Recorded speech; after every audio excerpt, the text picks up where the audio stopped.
আমার ভাইরা, আমরা আজকের এই সাধারণ সভায় আমাদের বাংলাদেশে নির্বাচনী হাওয়া চলছে নাকি? সবাই আছেন তো? আপনারা ঘুমায় নেই তো? আপনারা যারা এখানে আছেন সকলেই নির্বাচনের কর্মী নাকি? ইসলামী আন্দোলনের কর্মী না আপনারা? জি, এখন নির্বাচনের কর্মী হয়ে গেছেন। আমি আপনাদের সামনে কিছু কথা স্মরণ করিয়ে দেব মাত্র। বিবেকবান মানুষ আপনারা সাইডে, দোকানে, যে যেখানে বসা আছেন, আমার কথাগুলো একটু বিবেক লাগিয়ে একটু বিচার বিশ্লেষণ করেন। বাংলাদেশ জামাত ইসলামী আজকে দীর্ঘদিন ধরে আপনাদের সামনে একটা দাওয়াত দিয়ে যাচ্ছে, যেটা হচ্ছে আল্লাহর আইন চাই আর সৎ লোকের শাসন চাই নাকি? আল্লাহর আইন যদি প্রতিষ্ঠিত হয়, তাহলে দুনিয়ার কোন মানুষের, কোন জাতির, কোন গোত্রের, কোন বর্ণের কারোর কি কোনো সমস্যা আছে? আমাদের কোনো সমস্যা আছে? সবাই বলেন সমস্যা আছে। যেহেতু সৃষ্টি যার, আইন চলবে। বাংলাদেশ জামাত ইসলামের মূল নীতি হচ্ছে আল্লাহর দেওয়া আইন চলবে। তো আল্লাহ যে আইনগুলো দিয়েছে, পবিত্র কোরআনে যে আল্লাহর আইন আছে, কোরআন দিয়ে যে সমাজ চলে, পরিবার চলে, সংসদ চলে, কোরআন দিয়ে সব জায়গার বিচার বিশ্লেষণ সবকিছু করা যায়। আল্লাহর কোরআন তিবিয়ানান লিকুল্লি শাইইন ওয়া হুদাও ওয়া রাহমাতাও ওয়া বুশরা লিল মুসলিমিন। আত্মসমর্পণকারী সকলের জন্য সব সমস্যার সমাধান পরিপূর্ণ কোরআনে আছে। বিশ্বাস হয়? জোরে বলেন বিশ্বাস হয়?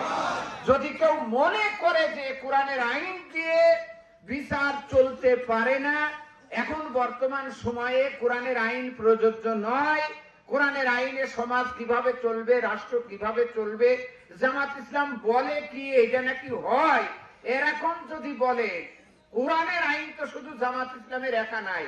আপনি যদি মুসলমান বলে দাবি করেন, যদি আপনি মুসলিম হয়ে থাকেন, কোরআন দিয়ে যদি আপনি নামাজ পড়ে থাকেন, কোরআনের নিয়মে যদি আপনার জানাজা হয়ে থাকে, কোরআনের নিয়মে যদি আপনার মা বাবার বিয়ে হয়ে থাকে, তাহলে অবশ্যই আপনার জন্য আল্লাহর কোরআনের আইন মানা ফরজ।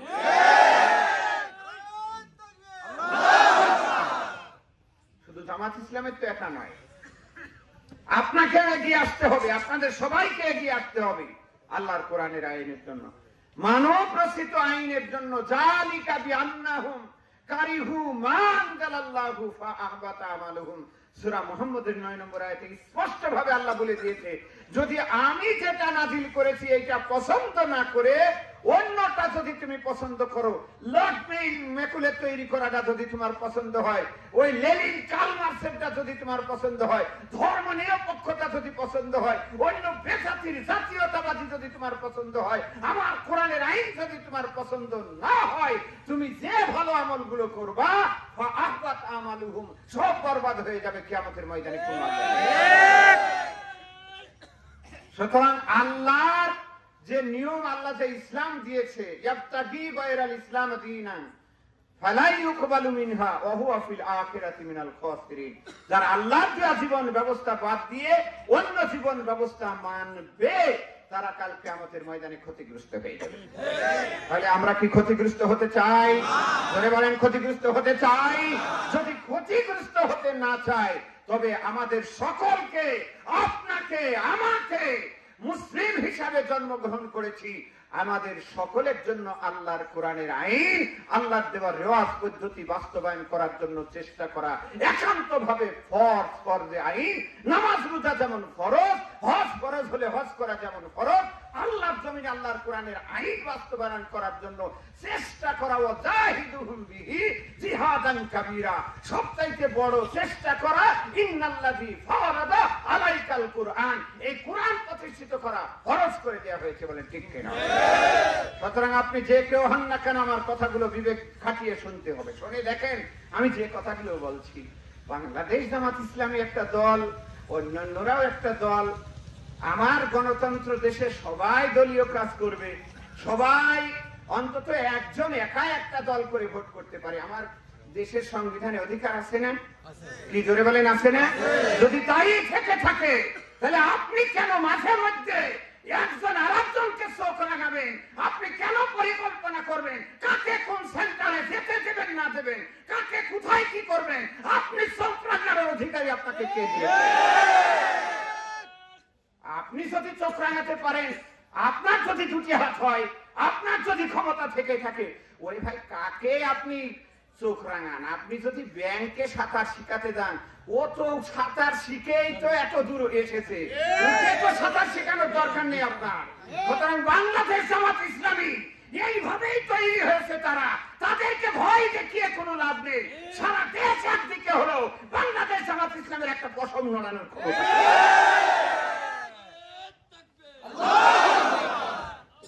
সুতরাং আমার কথাগুলো বোঝেন, কারণ আমরা যে রাজনীতি করি, আমরা তো আর পেট নীতি করি না। আমার নাজমুল হুদা সাহেব কি নমিনেশন আনতে ঢাকায় 50 কোটি টাকা নিয়ে গিয়েছিল কোনদিন? আমার গাংনীতে জামাত ইসলামের 3 জন প্রার্থী, মৌলানা জাহাঙ্গীর আলম একটা, রবিউল ডাক্তার একটা, আর নাজমুল হুদা একটা, আবার গন্ডগোল মারামারি চলছে, তাই না? একদিনও হয়নি মারামারি। সর্বনাশ বললেন কিরাম জামাত ইসলাম। আচ্ছা, আমার জেলা আমির হওয়া যেদিন জেলা আমির হয়েছিল মেহেরপুরে, এই জেলা আমির যেদিন হয় সেই দিন ইকবাল ভাই এবং অন্যান্যরা খুব মারামারি হয়েছে, ঠিক না? আমার গাংনী থানায় যেই দিন আমার থানা আমির, বিরাট পোস্ট থানা আমির হয়, সেই দিন মারামারি একেবারে খুব বেশি বেশি দেখেন না আপনারা? হয়নি হয়নি? তাহলে আমি উপজেলা সেক্রেটারি হওয়ার জন্য আমার 20 কোটি টাকা খরচ করা লাগবে, তাই না? আশ্চর্য কথা। একটা টাকা কেন 1 সেকেন্ড আগেও আমি জানিনি যে আমার নাম ঘোষণা করছে। তাহলে এইটা যদি হয়, আজকে যারা নির্বাচনে হেরে গেলে ভয় লাগে তাদের, যাদের নমিনেশন কেনার জন্য 50 কোটি টাকা খরচ করা লাগে, যার কারণ 5 বছরে একজন এমপি যে বেতন পায়, 5 বছরে, মানে এমপি আমি আজকে হলাম, আগামী 5 বছরে আমি যে বেতন পাবো সেটা হলো 1 কোটি 20 লাখ। 1 কোটি 20 লাখ টাকা দিয়ে হলো সে 5 বছরে বেতন পাবে, আর সে নমিনেশন কিনে নিচ্ছে 50 কোটি টাকা। এই টাকা কোন জায়গায় চলবে? মাটির তলে হাত ভেটতে যাবে নাকি? তাহলে এর জন্য তার অবশ্যই দুর্নীতি করা লাগবে। ও ভাই, পুকুরের ইলিশ নিজেই বলছে, স্যার আপনার পুকুরের ইলিশ আনি দিলাম, তো পুকুরি কোনদিন ইলিশ হয় নাকি? ও তো বুঝাই যাচ্ছে মিথ্যা কথা বলবে। কি কথা বলেন, ঠিক না? জাতিকে পাগল বানানোর সুযোগ নেই। আমাদের আল্লাহর মেহেরবানিতে ভাই বলেছে, আল্লাহ যদি পিছাই যায় তাও ভালো, না হলেও ভালো। আজ আপনাদেরকে এখানে নিয়ে আসা হয়েছে, 200 টাকা 50 টাকা 4 আনার তেল কি মোটরসাইকেল দেওয়া হয়েছে? আমাদের কিসের ভয়? এত হেরে গেলে কিসের ভয়? ভয় হচ্ছে তাদের ঘুরিয়ে যাচ্ছে রাতে। বাংলাদেশ জামাত ইসলামী, আমার কর্মী ভাইরা, আজকে আপনারা এসেছেন, যদি নাজমুল হুদা এমপি হয় তাহলে আপনি একেবারে মস্তান হয়ে একেবারে অনেক কিছু দখল করে ফেলবেন, সেই আশায় আসেননি? আপনার ছেলেটার অন্তত চাকরি দিয়ে দেবে, এরকম কোন আশা নেই? 5টা কম বলতো দেবে, এরকম কিছু নেই। আমরা নাজমুল হুদা সাহেবের পেছে ঘুরে বেড়াচ্ছি এমনি না, আমরা একেবারে যে উনি এমপি হয়ে যাবে না, আর আমি তো উপজেলা সেক্রেটারি, খালি বসে বসে চাকরি দেবার কোটি কোটি টাকা হয়ে যাবে, এরম নিয়ে আছে না? কি আছে? আমাদের উদ্দেশ্যটা কি? এত দড়ি বেড়াচ্ছি, লাভটা কি? দুনিয়ার কোন লাভের জন্য আমরা দৌড়াই না, আমরা দুনিয়া পাওয়ার জন্য এইভাবে রাত্রে দিনে 24 ঘন্টা কষ্ট করি না। তোমাদের 9টা পর্যন্ত ঘুম ভাঙে না, 9টার আগে আমাদের 2টা প্রোগ্রাম দাওয়াতি কাজ হয়ে যায়। দুনিয়ার কোন স্বার্থের জন্য আমরা এটা করি না। সুতরাং আমাদের কেন্দ্র আমির প্রকাশ্যে বলে দিয়েছে, আমাদের কোন এমপি এবং মন্ত্রী যদি সরকারি দায়িত্ব পালন করতে যে সরকারি প্লট এবং সরকারি গাড়ি এইগুলো তারা কখনোই ব্যবহার করবে না। হ্যাঁ, আর সরকারি যে বাজেট আসবে, এই বাজেটগুলো যখন তাদের কাজ হয়ে যাবে, কাজ শেষে জাতির সামনে তুলে ধরবে কত টাকা এসেছিল এবং কত টাকা ব্যয় হয়েছে, কত টাকা উদ্বৃত্ত হলো সব জনগণের কাছে হিসাব তুলে ধরবে। আমাদের কেন্দ্রীয় আমির বলেছে আমরা চাঁদাবাজি করব না, কাউকে চাঁদাবাজি করতে দেব, সরকারি টাকা এবং সুবিধা ভোগ করব না, এরকম কথা বলার মতন অধিকার একমাত্র বাংলাদেশ জামাত ইসলামী ছাড়ার কারণে। বলবে কি করি, 50 কোটি টাকা তো নিমন্ত্রণেই চলে যাচ্ছে,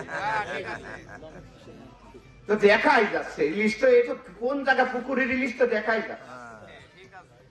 ভাইরা আমার কথাগুলো যদি বাস্তবতার বাইরে হয়, আপনাদের বিবেকের কাছে যদি মনে হয় যে মৌলানা জাহাঙ্গীর আলম এত দূর দিয়ে করে কি বলছে, কথাগুলো তো একেবারে বাজে কথা, তাহলে আপনারা ওই আপনাদের ওই নদীর মধ্যে ডুবি ছুঁই কথাটা চলে যাবে না, মনে রাখাই দরকার নেই। আর যদি বিবেকবান মানুষ আপনি হন, তাহলে অবশ্যই আপনি চিন্তা ভাবনা করে দেখবেন বাংলাদেশ জামাত ইসলামী এবং অন্যদের পার্থক্য কত রয়েছে। কি কথা বলেন ঠিক কি? সুতরাং আমার দলের কর্মীরা 5 ওয়াক্ত নামাজ পড়ে, নিজেরা তো দলের তা নেয় না, প্রতি মাসে পকেটে দেয়। কি কথা ঠিক না? এরপরে আমরা আমাদের কর্মীদের স্ত্রীরা নামাজ পড়ে কিনা, ছেলে নামাজ পড়ে কিনা, সে কোনো হারাম কাজের সাথে জড়িত আছে কিনা, প্রতি মাসে প্রতিবেদন লিখতে হয় নামাজ পড়লো কিনা, রোজা করলো কিনা, এগুলো প্রতিবেদন দেখে তারপরে তাকে দলের কর্মী ঘোষণা দেওয়া হয়। ঠিক কিনা? আর অন্যদের কে কত বড় মস্তানি করতে পারলো, কার নাক ফাটালো আর হাত ফাটালো, দিয়ে যে পাওয়ার ওই পেয়ে গেল নমিনেশন, এরকম দল বাংলাদেশ জামাত ইসলাম করে না। সুতরাং আপনাদের কাছে ওয়ালতাকুম মিনকুম উম্মাতুন ইয়াদউনা ইলাল খায়র ইয়া'মুরুনা বিল মারুফ ওয়া ইয়ানহাউনা আনিল মুনকার। আছে না কোরআনে? তোমাদের মধ্যে একটা দল থাকা দরকার, সূরা আলে ইমরান। তোমাদের মধ্যে একটা দল থাকা দরকার যারা মানুষদেরকে কল্যাণের দিকে আহ্বান করবে। কল্যাণ মানে হলো আল্লাহর কোরআন, কল্যাণ হলো আল্লাহর বিধান। ঠিক আছে না? সুতরাং আমার ভাইরা, আমি এই বাজারে যারা আছেন সকলের কাছে এখন আহ্বান করব, যদি আপনারা মনে করেন গাংনীর জন্য নাজমুল হুদা সাহেব আল্লাহর পক্ষ থেকে এই দায়িত্ব যদি পায়, তাহলে গাংনী তার কাছে নিরাপদ। যদি আপনারা মনে করেন, যদি মনে করেন গাংনী তার কাছে নিরাপদ, সে রড খাবে না, সিমেন্ট খাবে না, সে পাথর খাবে না, সে বিধবা ভাতার টাকা খাবে না, চাকরি দেওয়ার নাম করে অযোগ্য লোকের কাছ থেকে টাকা নেবে না, এরকম বিশ্বাস যদি আপনাদের হয়, তাহলে যদি মনে করেন গাংনীর জন্য কল্যাণ, আপনারা যাকে মনে করবেন কল্যাণ, আপনাদের সমর্থন আপনারা তাকে দেবেন। এই কথা ঠিক আছে না?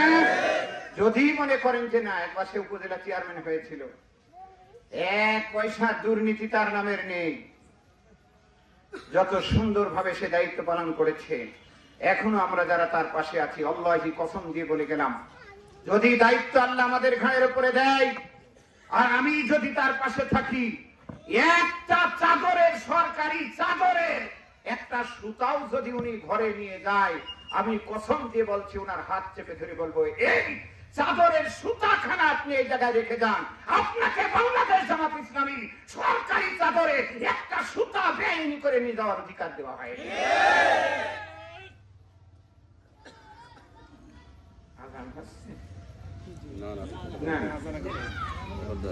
তাহলে আমার ভাইয়েরা, এখন আমিও আল্লাহর কাছে এই দোয়াটাই করি যে আল্লাহ, তুমি যদি মনে করো বাংলাদেশের এই গাংনীতে নাজমুল হুদা সাহেব একজন নিরাপদ, একজন দায়িত্বশীল, তার আমানতটা সে রক্ষা করতে পারবে, তাহলে তুমি, আমরা দেখতে পাচ্ছি চারিদিকে বিজয়ের একটা রোল শুরু হয়ে গেছে। আমরা যেখানে যাচ্ছি সারা গাংনী, শুধু বাংলাদেশের সব প্রান্তে মানুষেরা অপেক্ষায় আছে সুযোগ এবার আসলেই। আল্লাহর মেহেরবানিতে অনেককে দেখেছি, কয়েকবার করে দেখেছি, কে কতবার দুর্নীতিতে সারা বিশ্বে কয়বার চ্যাম্পিয়ন হয়েছে তাও আমরা দেখেছি। এইবার সুযোগ এসে, আর অন্য কিছু নয়, বাংলাদেশ জামাত ইসলামীকে একবারের মতন দেখেই দেখি। এই সুরগুলা শোনা যাচ্ছে না? জোরে বলেন, শোনা যায় না? সেই জন্য আমার ভাইয়েরা, আপনারা যারা এখানে বসে আছেন, যে যার মতন, আমার ভাইয়েরা, আমি তাদেরকেও বলছি, আমাদের দেশে সবাই একজন উত্তর দিয়ে, হ্যাঁ, এই পাশে তার মসজিদ নেই, একজন উত্তর দিন, আমার ভাইরা, তাহলে আর দীর্ঘক্ষণ হবে না, আমি এই কথা শেষ করে দিচ্ছি এখনই। বলে, আমি আপনাদেরকে এতক্ষণ বোঝানোর জন্য চেষ্টা করেছি, আল্লাহর জমিন, আল্লাহর আইন চলবে, আল্লাহর আইন এবং সৎ লোকের শাসন। কি কথা ঠিক আছে তো? এর মধ্যে এখন আপনাদের কাজ হলো, আপনাদের কাছে অনেক অপপ্রচার যাবে। বাংলাদেশ জামাত ইসলামের বিরুদ্ধে অনেক অপপ্রচার। বর্তমানের একটা অপপ্রচার আছে কি জানেন? সেটা হচ্ছে মহিলাদেরকে নিয়ে, মা বোনদেরকে নিয়ে। ওরা বুঝতে পেরেছে ভাই, আমি বলে থাকি, ওই যে একটা নাটিকা তৈরি করছে না, ওখানে ভাগনা ফোন দিয়ে বলছে মামা খবর কি? তো মামা আবার বলছে ভাগনা রে খুব টেনশনে আছি আমি। তোর মামি যে আগে এরাম ছিল না, এখন বুরখা পরে, সকাল সন্ধ্যায় কোরআন শরীফ পড়ে, আবার কি যে রিপোর্ট নামের একটা কি লেখে, এটা কি ব্যাপার হইল রে? আবার মাঝে মধ্যে দেখি এটা সব এই করে কোন জায়গায় যায়, ব্যাপারটা কি রে ভাগনা বলতো? তো বলছে মামা ও কথা আমার বুঝলো না, ও তোমার যে ভাগনা বিটারবো আছে না, সে ওই জায়গায় যায়, আর আমার মামি হচ্ছে ওই জায়গার পরিচালনা করে, ওই জায়গার নাকি মামি নেত্রী হয়েছে। যখন মামা হাত ধরে বলছে সর্বনাশ, ওরে আমি যে এত বড় নেতা, আর আমার ঘরে যদি ওইটাই হয়ে গেল তাহলে তো সব সর্বনাশ, ঠেকা তাড়াতাড়ি। ভাগনা বলছে মামা ঠেকানোর আর সুযোগ নাই, যত দূর চলে গেছে ও জীবন যাবে, তারপর কোরআনের পথ থেকে মামিকে সরানো যাবে না।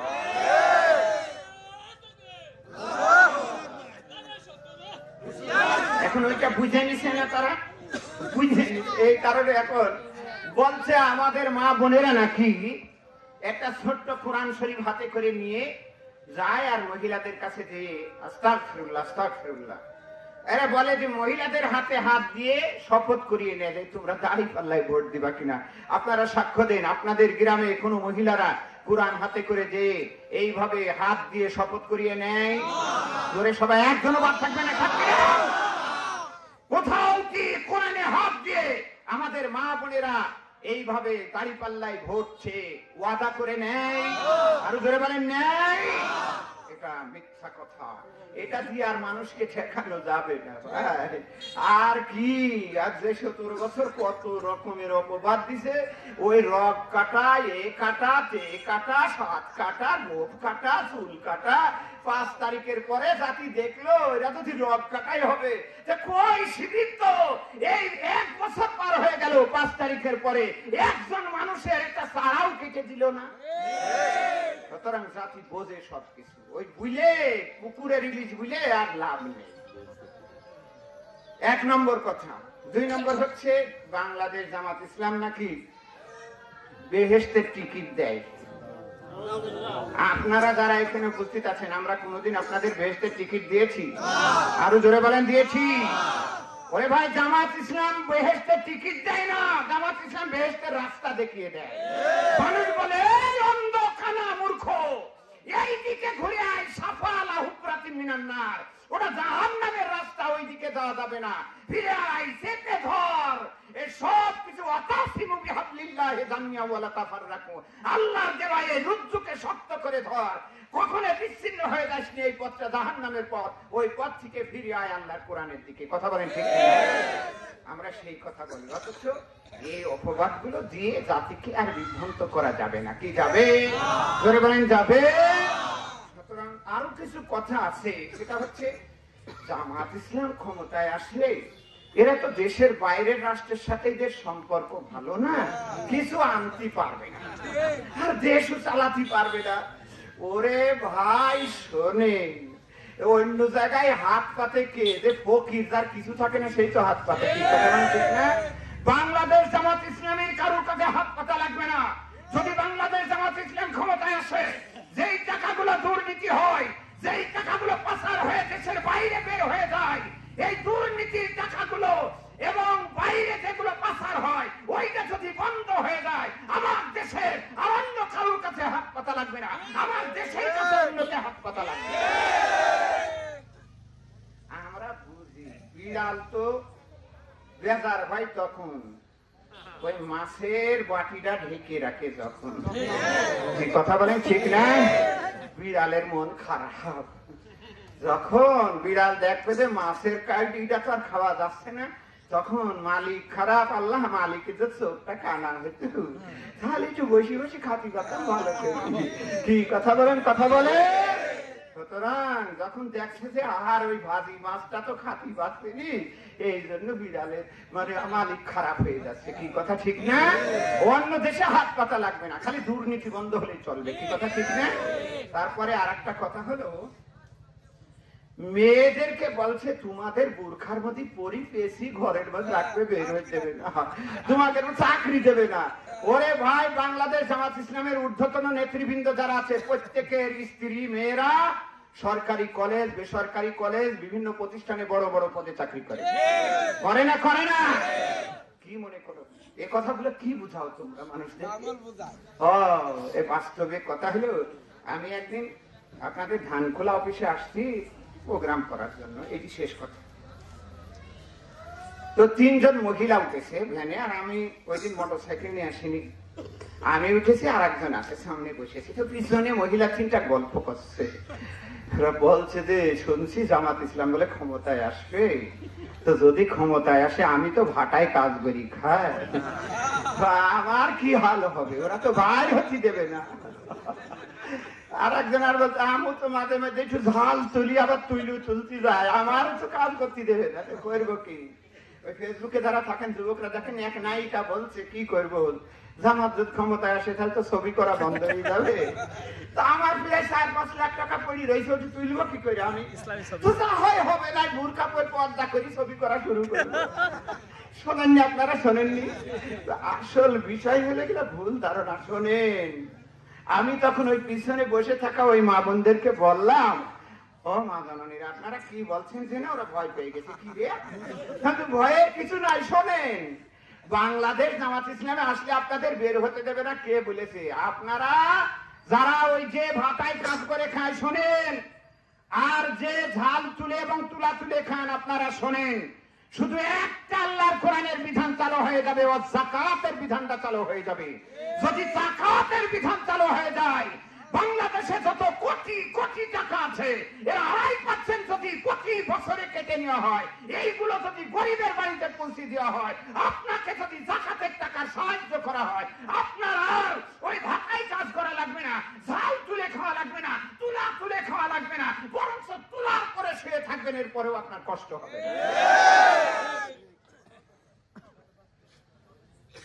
কি বুঝান? জাতিকে জাতি বলছে। তখন ওরা বলছে তাহলে তো তাই, আপনাদেরকে এই কথাগুলো বোঝাতে হবে। হযরত উমরের সময় হযরত উমর 6 বছর পর্যন্ত একজনকে পাঠিয়েছে হিম শহরে বিচারক বানিয়ে, প্রধান বিচারপতি। 6 বছর পরে সে খাতাপত্র জমা দিচ্ছে আর বলছে আমিরুল মুমিনিন এই নিন। কেন? 6 বছরের মধ্যে একটা লোক গেল না আমার কাছে যে বিচার করার জন্য যে আমার এই কাজ হয়েছে, গরু চুরি হয়েছে, ছাগল চুরি হয়েছে, অমুক হয়েছে, তমুক হয়েছে, ও দরকার কি আপনার অযথা আমার বেতন দিয়া? এটা তো এমনি হয়নি, এই মানুষগুলো আল্লাহর কোরআন দিয়ে তৈরি হয়েছে। কথা বলেন ঠিক না? ওরে ভাই, তোমরা যাদের বিরুদ্ধে কথা বলো, ওই ছেলেগুলা যখন রক্ত দিতে যায়, হাসপাতালে মেডিকেলে লেখা থাকে ইসলামী ছাত্র শিবিরের ছেলেগুলোর রক্ত পরীক্ষা করে দেখার দরকার নেই, নেওয়ার পরে দাও। ওরা কোনোদিন নেশা করে না, ওরা কোনোদিন অন্যায় কিছু খায় না, ওদের রক্তের সাথে কোনো ভাইরাস থাকে না। এগুলো তো এমনি হয় না, যা খালার মেহরবানি, অত কথা কি আর একদিনই হয়? মঞ্চে যেদিন দেখা হবে সেই দিন কথা হবে। বেশি বলি ফেললাম, আল্লাহ আমাদের সকলকে কবুল বলে। ভাই ভাই ভাই নামাজ এখানে চেয়ারের উপর বসে হবে ভাই, করবো কি? প্রতিদিন রাত্রি মনসারাম বলতে আছে, কেউ বললো না আজকে খাই যাই হতে চলে যান, আর কিছু বলা লাগবে। আবার এখানে আসলাম, সেও বলছে একটু বলতে। শোনেন, আল্লাহর মেহেরবানিতে জি এই কথাগুলো আপনাদের সামনে পৌঁছে দেওয়ার জন্য আল্লাহর মেহেরবানিতে মাহফিল গুলো এই নভেম্বর মাসে এখন আপনারা আমাকে পেয়েছেন, এটা কিন্তু আশ্চর্যজনক ব্যাপার। আপনাদের কপাল কিনা জানি না, আমার কপাল। কারণ আল্লাহর মেহেরবানি, আমি হয়তো ওখানে যে কোরআনের কথা বলতাম, কিন্তু ওই মজা আর এই মজা এক হয় না। ওখানে গেলে একটা উদ্দেশ্য আলাদা থাকে, আর এখানে আমার উদ্দেশ্য একটা আলাদা। কি কথা ঠিক না? আল্লাহর মেহেরবানি আমার ভাইরা। সেজন্য আমি এতক্ষণ আপনাদের সামনে যে কথাগুলো বলেছি, আপনাদের বিবেকে যদি আঘাত লেগে থাকে, হ্যাঁ আমি আপনাদের ভালোর জন্য বলেছি, আমি জাতির ভালোর জন্য বলেছি, আমি একটা সুন্দর সমাজ প্রতিষ্ঠা করার জন্য আপনাদেরকে বলেছি।